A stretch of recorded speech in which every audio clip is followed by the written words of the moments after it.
And so you root for the Cubs. I root for Buffalo. But Josh Allen, this should be the year, the moment in time he wins. Mahomes may not make the playoffs. Burrow's not going to make the playoffs. Lamar Jackson may not make the playoffs. Justin Herbert's just trying to stay alive with that offensive line. This should be the year. But I don't think they're going to do it. And I think it reminds me, he just won AFC Player of the Week 3rd time this year. This reminds me of John Elway with Denver. John Elway had a lot of good teams. He was the most talented quarterback for a decade, his generation. And Dan Reeves was a good coach. Mike Shanahan was a better fit and a great coach. They had to upgrade from a really good coach, and he had to get Terrell Davis. And then John Elway, instead of getting blown out in Super Bowls, started winning them. That's where I feel we are with Josh Allen. I like Sean McDermott. He's Dan Reeves. It's an offensive league, man. They just, too many times, situationally in big spots, they get worked. And I like James Cook. He leads all running backs with fumbles. They can't stop the run. They're tight ends only on offense, throwing the ball down the field. He needs his Mike Shanahan, and he needs his Terrell Davis in the form of a wide receiver. Somebody who played with Elway and Mike Shanahan, Mark Schlereth, is joining us live from Denver. So you played only with Shanahan. So you didn't experience the Reeves, and I don't think John Elway's difficult, but with certain personalities, John has a strong point of view. Shanny was a better fit. I look at Buffalo. Mark, I believe this is their year. Mahomes, Burrow, you've watched them play. What's your take on my take that even though we like McDermott, I feel like it's time? Yeah, I mean, you're losing a game to the Cincinnati Bengals, who don't have a defense, a week ago. And when the going gets rough, whether it's playoff football or whether it's a game like last week, it always feels like the coaching staff says, hey, Josh, go win this game for us. Go do something remarkable. Put on your Superman cape. Make an unbelievable throw or scramble for 40 yards and beat somebody. That's what it feels like in Buffalo. And I was doing a Miami game a couple of weeks ago, and I watched Miami beat the Buffalo Bills, and I thought to myself, they can't stop the run. They aren't very good on that side of the ball. They don't have a ton of weapons for Josh Allen. And I thought from an offensive standpoint, the number of mistakes they made in the running game, the number of misidentified defenses they had, all these different things that I looked at, and I was thoroughly unimpressed with the Buffalo Bills as a football team. I was blown away by their quarterback, but thoroughly under-impressed with everything else, Colin. So I'm with you. This is the year. No Burrow, as you mentioned. No Mahomes, as you mentioned. Lamar, maybe, maybe not. I don't know. This feels like the year that if you put it all together, you could take your team to a championship game. And yet I'm with you. I don't believe they're going to make it. I think they're too flawed everywhere else, and they just rely too much on Josh Allen. Yeah. So what people still want to fight up against is that Josh Allen absolutely carries the Buffalo Bills, even in moments when people are like, well, Cook is running the ball a lot. And it's just, it is fascinating. This is what I always said, right? The Buffalo Bills don't do anything to make the lives easier, to make Josh Allen's life easier. Josh Allen is always the one that has to do everything he can to make things easier for the Buffalo Bills. And when you have a bad defense right now, like the Bills have, like, especially if your head coach is defensively as a defensive coach, it's indefensible. You know, defense, it's indefensible. It's indefensible. Could you imagine if they had an elite defense right now? Like a truly elite defense top to bottom, a defense that we talk about like what the Packers have, or what the Browns have, what's the other main, the Broncos. I feel like I'm missing another team, and I can't think of it. Seattle. And they just like they don't have that. And if they did, then this absolutely could be the year that Josh Allen goes off and wins the Super Bowl, that the Buffalo Bills go off and win the Super Bowl. But that's why I kind of talked about this game, and people get so lost and hung up on the wrong things, where I was like, Josh Allen played absolutely unbelievable, amazing, and other people were like, you got to give credit to the other teammates around him and this and that, and they were like, they were down if it wasn't for the defense. And it's just like Mark said, like every moment that game was kind of like, wow, gosh, we need something to happen. It was just, Josh, please make a play for us, please do something. They didn't dial up the perfect play at the perfect time. They did that against the Kansas City Chiefs, which is why I was so impressed. I was like, that is a complete game. For the first time in forever, I could point to the coaching and say yes. Although in hindsight, a lot of teams are doing that to the Kansas City Chiefs, So if the Houston Texans are doing it, and the Denver Broncos are doing it, and the Philadelphia Eagles are doing it, like everyone's doing it, and you're like the Jacksonville Jaguars, you're like, okay.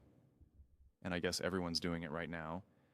But it just really is remarkable, and you just wish that they could support this quarterback more. And I have a video out that I posted yesterday, talking about why Josh Allen should be the MVP, why he's the best quarterback in the NFL right now. Should be at the top of Nick's mountain, but he has Stafford up there. I already went through all those stats. I won't waste your time here and do it all over again. But it's just Josh Allen hits the mark on every single metric, and the weight that he has to pull for this team.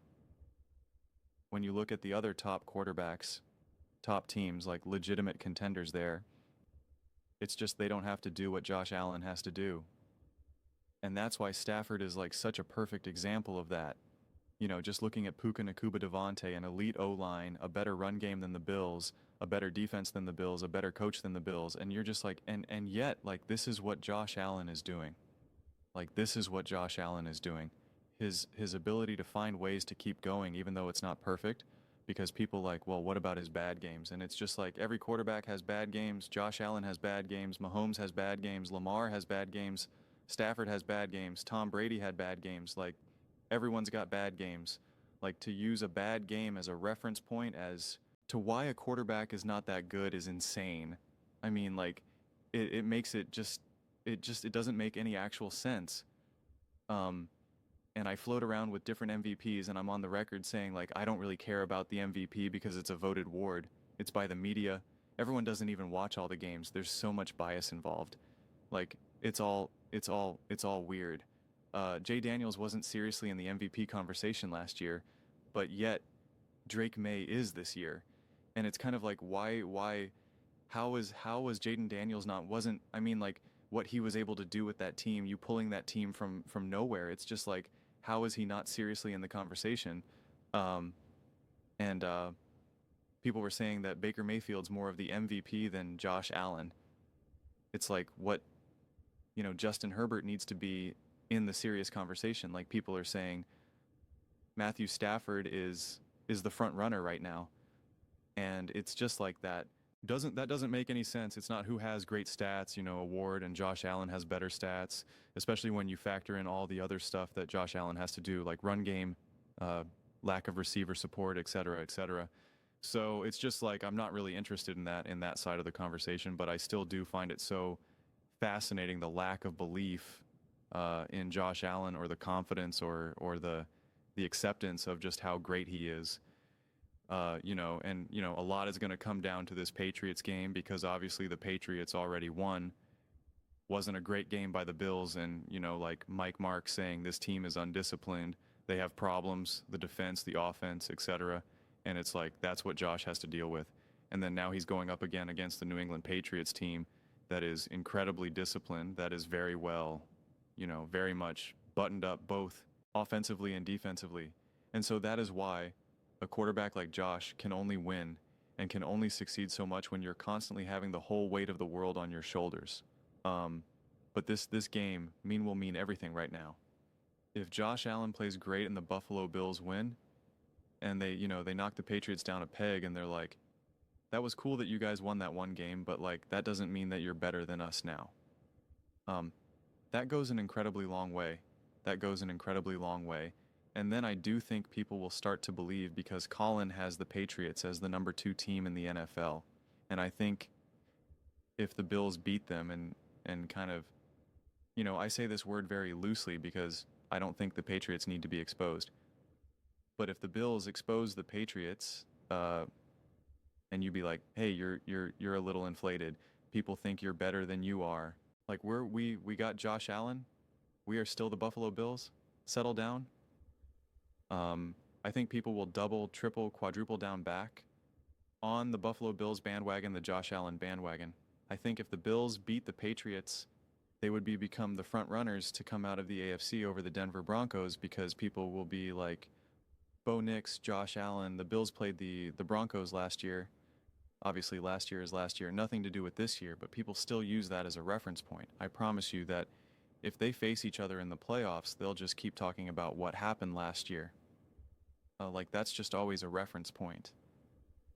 We do it with the Kansas City Chiefs and the Bills every single year, right? So, like, we know that that'll happen.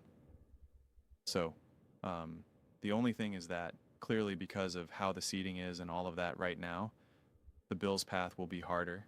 Especially if they run out of games to catch the Patriots, then they find themselves, best case scenario, the 5 seed. And then what, you play the 4 seed, right? Yeah. 2, 7, 3, 6, 4, 5. And the 5 seed is kind of really floating around here right now. It's like, is it the Texans? Are you going up against that defense? It's like, is it going to be the Jags? Maybe because the Texans could, like it's the Colts even, like snorts with Phillip Rivers. Like it's a weird, the Chiefs even. Well, I guess, no, it can't be the Chiefs, excuse me. It's just a weird situation of how this could exactly end up being. And if the Pay Bills keep winning, can they actually leapfrog? Can they now go up to the 2 seed or so, or the 3 seed? And now they're back to playing the 6 seed, the 7 seed, or something like that. Like everything is really congested right now. So it's pretty hard to predict. I think it's pretty much kind of guaranteed status numerically, if you maybe not officially, but pretty hard. Like I think the Patriots have to just keep losing for there to be any chance that the Bills now can get the 2 seed. But I mean, yeah, crazy times right now. I mean, I keep looking at the standings because they just keep changing so much, right? The Chargers have the tiebreaker over Buffalo baseball. Best win percentage in conference games, though. That could change. The Bills are 6-3 right now. The Chargers 7-2, right? Chargers could lose a conference game. They're playing the Broncos and the Chiefs again. The Bills are playing the Patriots coming up. So, that can change so they can get the 5 seed. I guess if they beat the Patriots, then they would have 10 wins and the Patriots got 11. But I think the Patriots' schedule for the rest of the season is pretty light.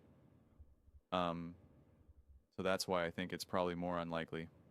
So it seems most likely the best chance they have is the 5 seed, which means that they are most definitely playing the Pittsburgh Steelers, or the if they're at the 5 seed, they're most definitely going to play the Pittsburgh Steelers or the Baltimore Ravens, kind of like a who's who there.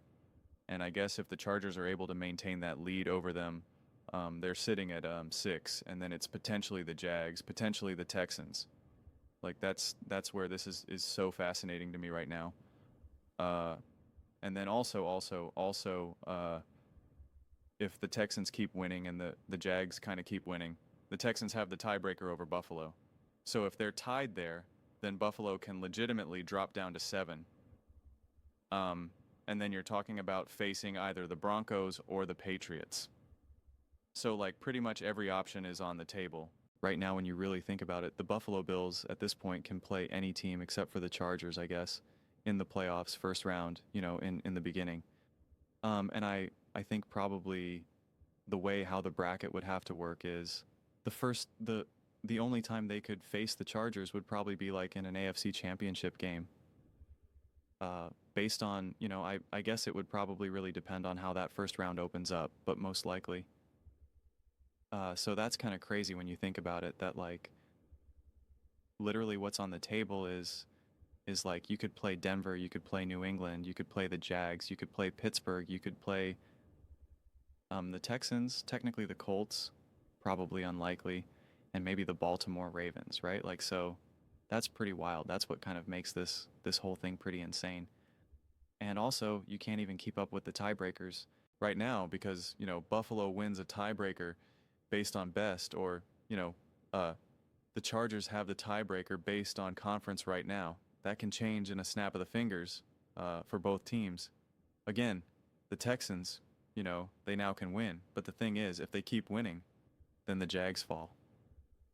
And then if now the Jags are in that spot, I don't know who has a tiebreaker over the Bills and the Jags now in that moment. So it's just, yeah, chaos.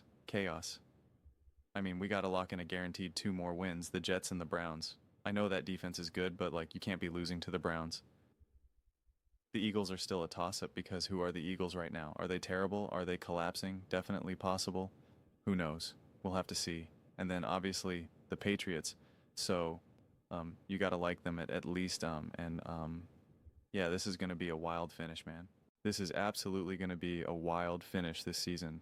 Buckle up. Those are just my thoughts. I'd absolutely love to hear yours. What do you guys all think about the Buffalo Bills, Josh Allen? What he's been able to do with this team? Can this team win a Super Bowl? Colin does not believe that they can, that they do not have enough. Let me know your thoughts in the comments below. I read every single comment, whether you agree with me or disagree with me. Either way, let's get into some discussions, let's get into some fights. But ultimately, let's just have some fun. And please do consider subscribing. We are building an amazing community here, and absolutely love to see you part of it. I want to build something that we all genuinely feel connected to, something that we're really excited to be part of. I think we're well on our way to doing it. Please don't forget to give this video a thumbs up, as it really does help with the visibility and the algorithm. Thank you so much. See you next time.